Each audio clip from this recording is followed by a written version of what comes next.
Mari kita berdoa. Bapa Surgawi, Bapa yang kami sembah dalam nama anak-Mu Tuhan Yesus, sungguh kami sangat bersyukur berterima kasih kepadamu Bapa untuk segala kasih, kebaikan, kemurahan Tuhan yang masih Tuhan berikan kepada kami sampai dengan pagi hari ini, di mana kami boleh tidur dengan tenang, bangun dengan selamat, tanpa kekurangan sesuatu apapun. Itu semua karena kasih kebaikan Tuhan. Sebelum kami mulai aktivitas kami akan bersekutu dengan Tuhan, berdoa, memuji muliakan nama Tuhan, dan mendengarkan kebenaran firman Tuhan melalui channel YouTube ini. Berbicara bagi kami Tuhan, nyatakan kuasa-Mu, nyatakan isi hati-Mu, karena kami telah siap untuk mendengarkan kebenaran firman Tuhan. Dalam nama Yesus kami berdoa. Amin. Shalom ibu bapak saudara terkasih dalam nama Tuhan kita Yesus. Semangat pagi. Bertemu kembali di channel Rionando Butar-Butar dalam khotbah 5 menit aja atau 5 untuk renungan harian. Renungan pada pagi hari ini saya ambil dari kitab 1 Samuel pasal yang kedua ayat yang ke-30. Demikian kesaksian firman Tuhan. Sebab itu demikianlah firman Tuhan Allah Israel. Sesungguhnya aku telah berjanji, keluargamu dan kaummu akan hidup di hadapanku selamanya. Tetapi sekarang demikianlah firman Tuhan, jauhlah hal itu daripadaku. Sebab siapa yang menghormati aku akan kuhormati, tetapi siapa yang menghina aku akan dipandang rendah. Tuhan akan menghormati orang yang menghormatinya. Ibu bapak saudara terkasih dalam nama Tuhan kita Yesus, setiap kita manusia pasti ingin yang namanya dihormati. Derajat kita ditinggikan, posisi kita selalu berada di atas, di depan, dan kita mau menghormati orang yang melakukan hal yang demikian kepada kita, menghargai kita. Sebaliknya ketika kita tidak dihormati, tidak dihargai, maka kita pun akan berbalik seperti itu, menganggap orang lain rendah. Ibu bapak saudara, nats hari ini sebenarnya ditujukan kepada kedua anak Imam Eli, yakni Hofni dan Fineas. Selaku imam, kelakuan Hofni dan Fineas benar-benar kelewatan. Bahkan Alkitab menyebutkan keduanya sebagai orang dursila, berkelakuan jahat.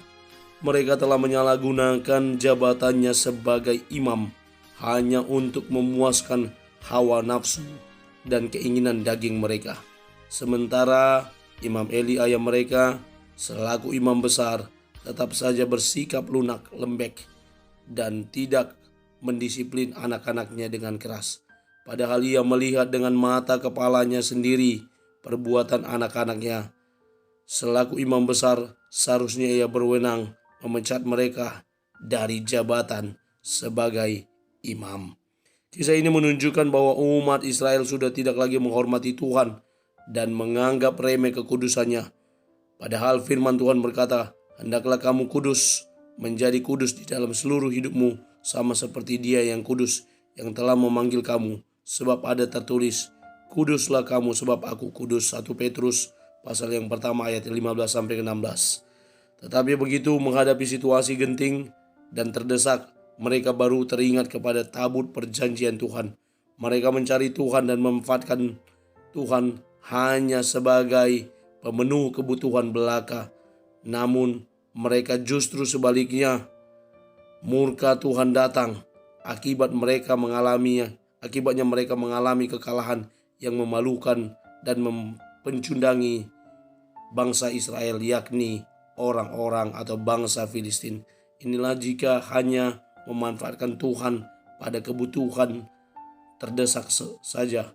Namun dalam perjalanan kehidupan sehari-hari kita tidak melakukan apa yang diinginkan Tuhan, sebagaimana yang dikatakan oleh abdi Allah kepada Eli dalam nats renungan harian ini dalam 1 Samuel 20 ayat 30. Bagaimana Tuhan sangat membenci hal-hal yang tidak menghormatinya. Bahkan dikatakan jauhlah hal itu daripadaku, bahwa keturunan dari Lewi akan tetap menjadi imam di tengah-tengah bangsa Israel. Namun orang-orang yang tidak menghormatinya akan dipandang rendah. Ibu bapak saudara, saya mengutip beberapa bagian dari kata-kata motivasi yang pertama dari RSNH GKPA. Hormatilah Tuhan dengan segenap akal dan pikiran serta tindakan kita. maka Tuhan pun akan menghormati kita. LEW dari blog Keluarga Allah berkata, hormatilah Tuhan dengan apa yang kita miliki, dengan apa yang ada pada kita, maka Dia Tuhan juga akan memberkati hidup kita.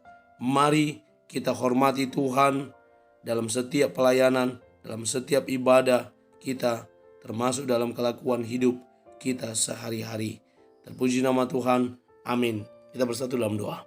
Terima kasih Bapa untuk firman-Mu yang telah kami dengarkan.